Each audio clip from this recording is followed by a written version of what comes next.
সংস্কারের এক নম্বর উপাদান হলো নির্বাচন। সেই নির্বাচনের কথা আসলেই উপদেষ্টাদের মুখ কালা হয়ে যায়, একদম ফ্যাকাশে হয়ে যায়। তারা ক্ষমতার লোভে পড়েছে। তারা মনে করছে যে ক্ষমতায় যতদিন থাকা যায় ধানাই পানাই করে, ওই ধানাই পানাই করে কিন্তু ফখরুদ্দিন মঈনুদ্দিন ক্ষমতায় থাকার চেষ্টা করেছিল। দেখবেন যে ফখরুদ্দিন মঈনুদ্দিনের 1 বছর কোনো সমালোচনা ছিল না, সবাই মাথায় তুলে নাচতেছিল।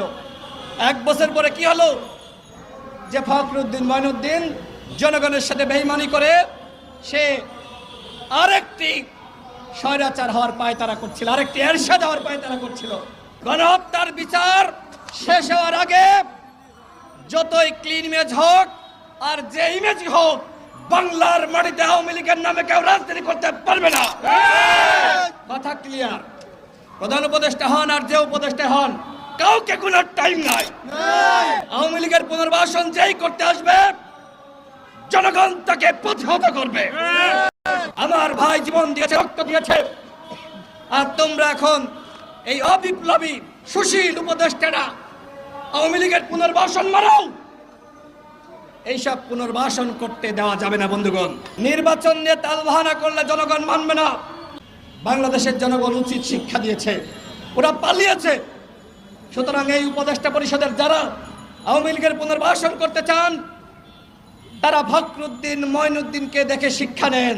আপনারা অন্য জায়গায় ব্যর্থ হন, মাফ করে দিব, কিন্তু আওয়ামী লীগকে নিষিদ্ধ না করে যদি আপনারা ক্ষমতার চেয়ার থেকে বিদায় নেওয়ার চেষ্টা করেন তাহলে কেউ এই মন্ত্রীপাড়ায় ঘুমাইতে পারবেন না, কোন উপদেষ্টা বাড়িঘরে থাকতে পারবেন না। আমরা মনে করেছিলাম যে আমাদের প্রধান উপদেষ্টা হবেন হযরত ওমরের মতন শাসক। তার যে ইমেজ, তিনি চাইলে বাংলাদেশকে নতুন ভাবে তিনি গঠন করতে পারতেন। গণ অধিকার পরিষদের পক্ষ থেকে আমরা ব্ল্যাঙ্ক চেক দিয়েছিলাম, যতদিন লাগে কাজ করেন। কিন্তু এখন বাধ্য হয়ে বলছি নির্বাচন দেন।